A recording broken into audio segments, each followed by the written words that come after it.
Hey, how's it going, everyone? Just wanted to do a really quick video. I just finished my very first Warhammer book.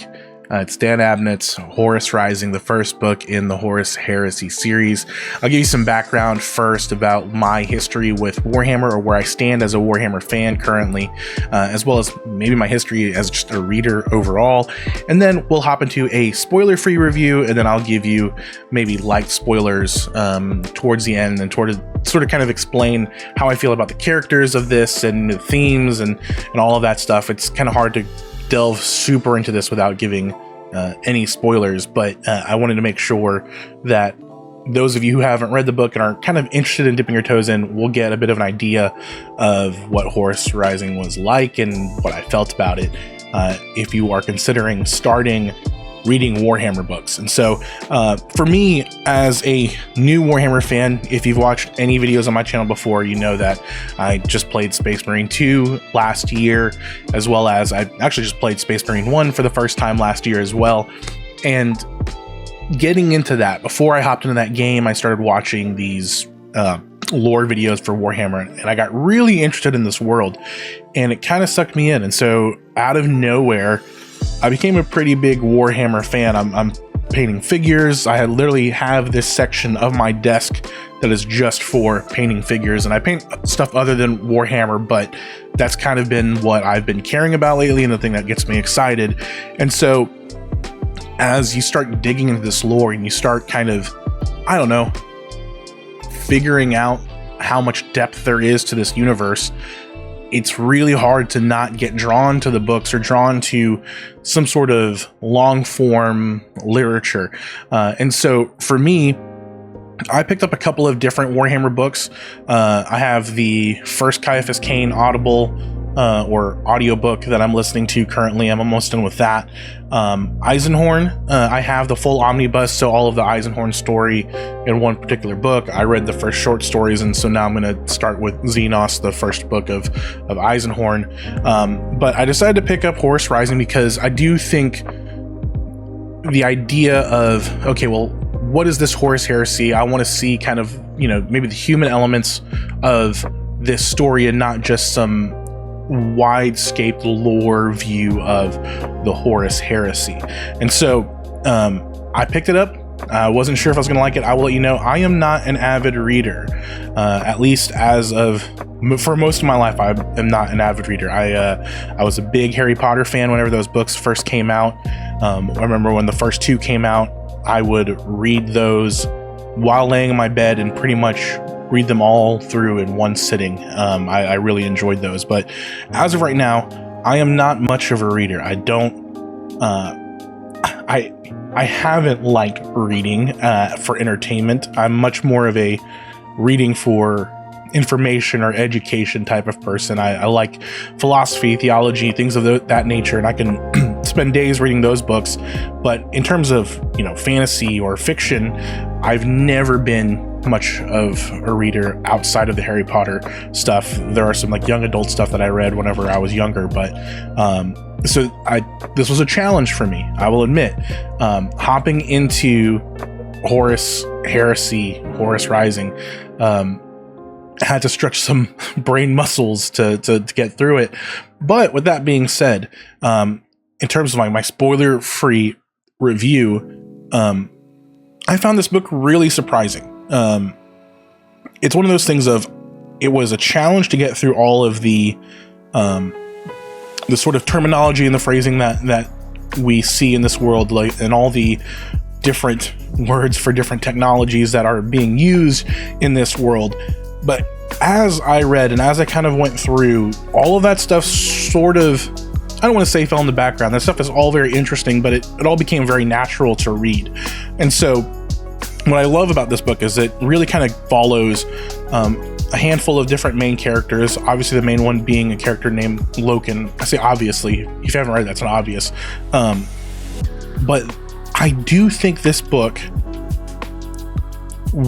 even though there's a bit of a challenge to hop in and understand everything that's going on, I actually found it quite easy to read, especially towards the latter half of the book.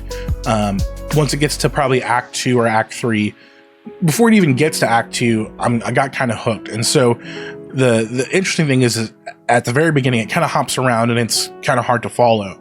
But once you kind of start seeing why all of these things tie together and what this book is kind of showing you and explaining, it becomes a really exciting read. And the funny thing is, I think if you look at Warhammer, it's easy to look at it, oh, it's okay, it's going to be this brutish, the male urge to have one last stand kind of read, and it 100% has that. It is in there, and it's great. Surprisingly enough, though, Horus Rising is a bit of the power of friendship. Like, there's a lot of that kind of going on in this book, while also asking some deeper questions of what's it mean to be human? What's it mean to continue on your legacy or the human race and things of that nature? And so obviously you can use that as a metaphor to other things in the real world, but within the Warhammer universe, it's really interesting. I wasn't sure how I was going to feel about this, considering everything I know about Warhammer, which is very limited. I know Horus is a bad guy. I know Horus is the reason for a lot of the hardship within humanity moving forward within the 40K universe. But I love how human some of these characters are, and I love how human Horus is in this. And so before I hop into spoilers and details about that, I just want to say, if you are into Warhammer 40K or you're interested in getting into it, is this the best place to start? I don't know. I think actually it is much more beneficial to read this after you have some general knowledge of what the Horus Heresy is, or have some general knowledge about Warhammer 40K. And so I think you can actually watch a couple of general Warhammer lore videos and get caught up to a point of where whenever things happen, when certain characters pop up, and when certain things are said in this book, that those things will hit when you know, hey, this is sort of the origin of these things happening in this universe, or at least the origin of these things being made aware to characters in this universe. And so spoiler-free alert and ideas, I like this a lot. I think it's actually a really fun read. And if you have any interest in Warhammer, should this be the first book you pick up? I don't know. Maybe something like the Eisenhorn series or Caiaphas Cain might be a little bit more easy to hop into. But if you're like me and you're like, okay, well, I want to get the whole story or the wide breadth of a universe, then this might be where to start. So I really enjoyed it. Now, spoiler review. I do think at first, once again, you start following the characters at the very beginning of this book.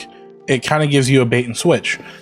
Once again, if you know anything about Warhammer, you know sort of some things about the Emperor and Horus. And this book literally starts with an explanation of, I was there when Horus killed the Emperor. Yeah, I was there the day Horus slew the Emperor.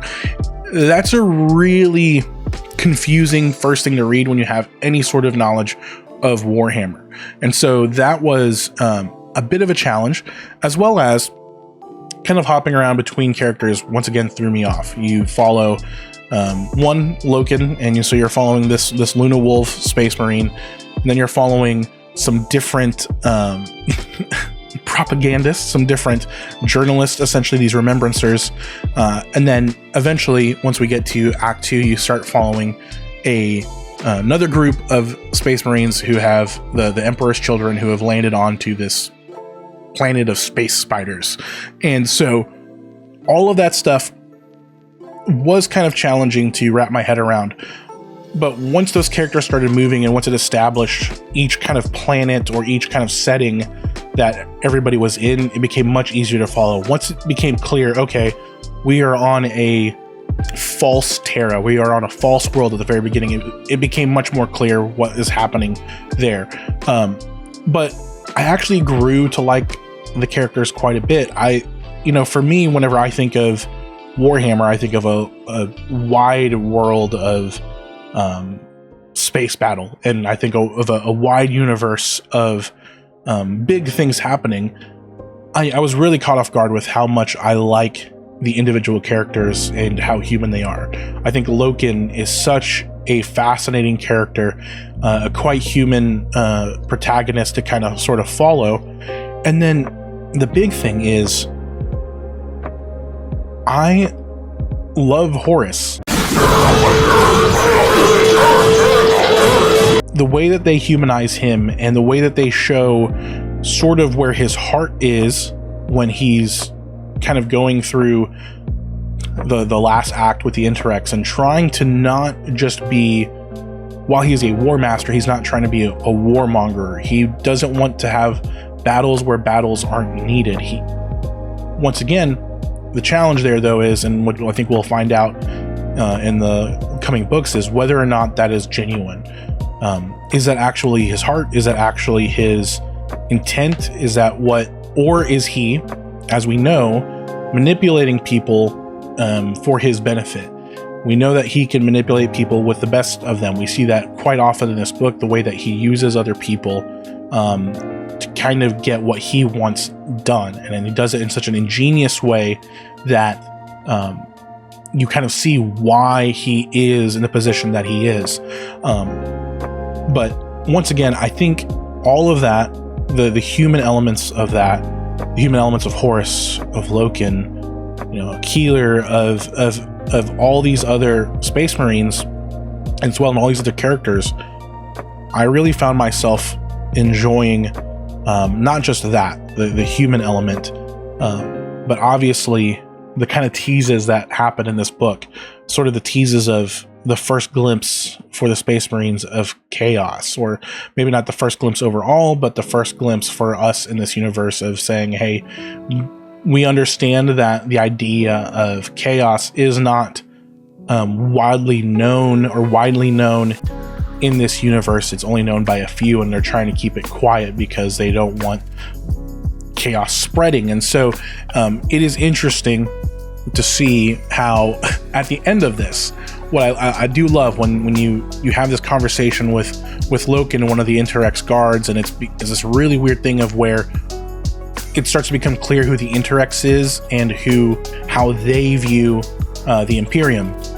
And so I do think the idea that the Imperium doesn't know as much as they think they do, and Loken kind of coming to grips with this thing, this idea that this other species of humans are, long been gone, these long distant cousins of humans, know a little bit more about the chaos, know a little bit more about the warp than they do.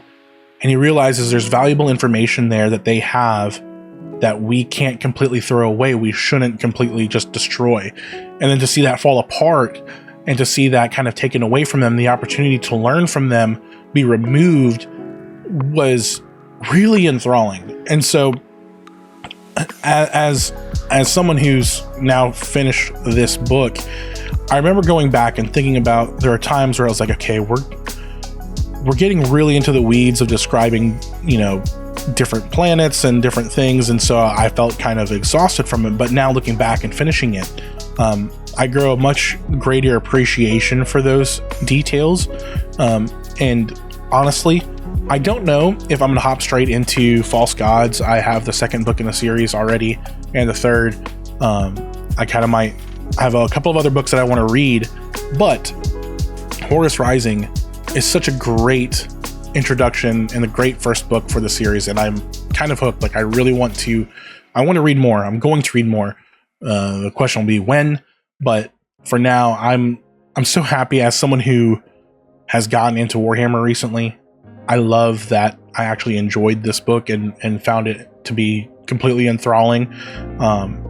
It's always weird when you start getting into something and you kind of buy into it. You hope, okay, well, maybe this is going to be good, but you don't really quite know. I would have been really devastated if all these books I bought for Warhammer, all these figures I bought for Warhammer, if I bought all of these things with then finding out whenever I start reading a story and reading a book that I can't connect with the universe or the characters. As far as Dan Abnett's Horus Rising goes, there's no issue there at all. I love these characters. I love this world. It is a pretty easy read once you get through kind of all the jargon of the universe, but my word, a great first start.